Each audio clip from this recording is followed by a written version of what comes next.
আসসালামু আলাইকুম ওয়া রাহমাতুল্লাহি ওয়া বারাকাতুহু। আনা পরীক্ষা বলা দুজামা তরফে এনজার তরফতু পরীক্ষা সানি দুজামা তরফে এনজার সলবাজা কুরবানি মশরু হতে আর আপনার নজদীক কুরবানি গণমান কি হ্যাঁ গাই সুন্দর করে বয়ান করো এটা দেখা করে দাও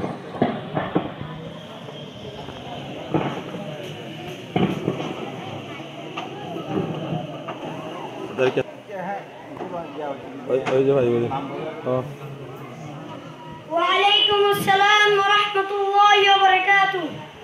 আনা পরীক্ষা সানি দুজামাতের বাইনতর মতুন পরীক্ষা বলো দুজামাতের বাইব সোল জব দেলা রাসূলুল্লাহ সাল্লাল্লাহু আলাইহি ওয়াসাল্লাম মক্কা তো মদিনা থেকে করি বাদে কুরবানি মশরু হয় আর নজদীক কুরবানি করনা ওয়াজিব শর্ত আলাদা করে ইমাম আবু হানিফা নজদীক কুরবানি করনা ওয়াজিব ঠিক আছে।